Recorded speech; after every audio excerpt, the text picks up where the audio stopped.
آج آپ بیٹھ کے جو ہے وہ لاکھ کہہ سکتے ہیں تیرے ہوتے جنم لیا ہوتا. ٹھیک ہے جی, میں اس سے کہنا رفع دین پھر بھی نہیں سی تو کرنا, تو جنم بھی لے لینا اس زمانے سے. ظاہر ہے جی معاشرے سے ٹکرانا بڑا مشکل کام ہے, بات کرنا آسان ہے نا.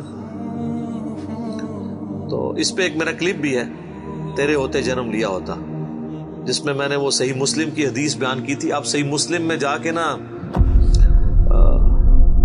غزوہ خندق والا چیپٹر کھول لیں تو آپ کو یہ حدیث مل جائے گی. حذیفہ ابن یمان رازدار رسول, جو حضور علیہ السلام کے قریبی ساتھیوں میں سے بھی تھے, ان کے سامنے چند تابعین نے کہا کہ حضرت کتنے آپ خوش نصیب ہیں, حضور کا آپ نے دور پایا ہے, کاش ہم بھی اس زمانے میں ہوتے تو جس طرح آپ نے حضور کے ساتھ جنگیں کی, آپ کے ساتھ مل کے آپ نے دین کا کام کیا, ہم بھی کرتے. تو حضرت حذیفہ نے کہا یہ اتنا آسان کام نہیں ہے, اس طرح کے دعوے نہ کرو, آج یہ بات کرنا آسان ہے نا. تو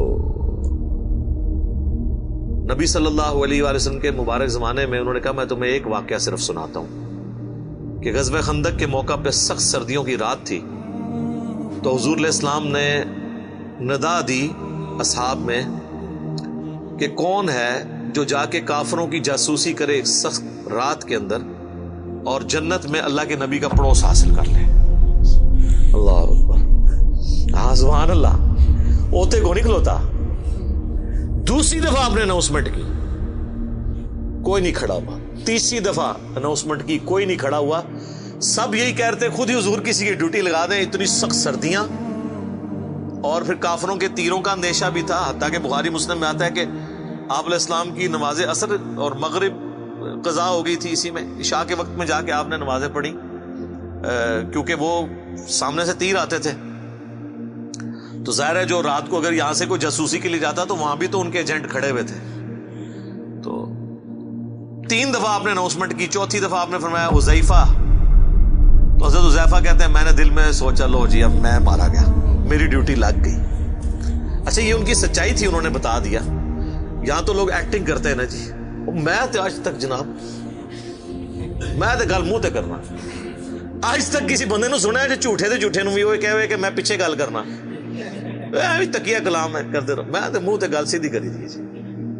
اچھا تو حضرت حذیفہ کہتے ہیں کہ حضور نے جب بلایا تو مجھے کہا جاؤ.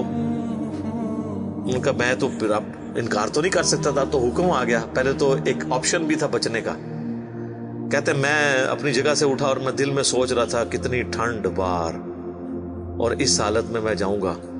کہتے ہیں اللہ کی قسم جب میں اپنی جگہ سے اٹھا مجھے یوں لگا مجھے کسی نے نا کوئی کمبل اڑا دیا ہے, نہ نظر آنے والا, اور میں ایک گرم حمام میں داخل ہو گیا ہوں. یہ معجزہ ظاہر ہوا. اور کہتے ہیں میں سخت سردیوں کی رات میں اسی طریقے سے باہر چلا گیا, جا کے میں نے جاسوسی کی.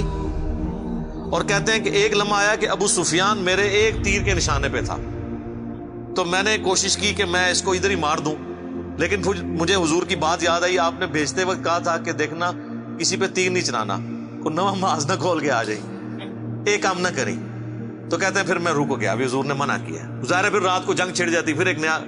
ظاہر ہے یہ دیکھیں ڈسپلن تو نہیں لوز کرنا نا, جو لیڈر ہے اس کے اس مشورے کو لے کے چلنا ہوتا ہے جس طرح وہ کہتا ہے. کہتے ہیں میں خیر واپس آیا. کہتے ہیں جیسے میں حضور کی مجلس میں داخل ہوا تو یہ تھرو آؤٹ ایک نہ نظر آنے والا ایک گرمائش والا کمبل جو نظر نہیں آ رہا تھا, جس سے مجھے ٹھنڈ نہیں لگ رہی تھی. جیسے میں اپنا وہ کام پورا کر کے حضور کو آ کے پوری مخبری کی کہ یہ اس وقت وہ تیر کمان رات کو بیٹھ کے تیز کر رہے ہیں, اتنے لوگ ہیں, اتنے یہ ہیں. آگے حضور صلی اللہ علیہ وسلم کو خبر دی, تو جیسے ہی میں فارغ ہوا تو مجھے پھر ٹھنڈ لگنا شروع ہو گئی. تو حضور علیہ السلام نے اپنی مبارک چادر مجھے اڑا دی. تو یہ وہ پوری حدیث ہے تیرے ہوتے جنم لیا ہوتا. تو یہ کہنا آسان ہے میرے بھائی, بڑا مشکل ہے. یہ غزوہ احد میں بھی یہ وہی لوگ تھے جنہوں نے حضور کے ہوتے ہوئے جنم لیا تھا, لیکن دیکھ لیں 700 میں سے صرف 80 بندے حضور کے ساتھ رہ گئے تھے. اور جب بھگدڑ مچی اس وقت تو 80 بھی نہیں تھے, 12 تھے.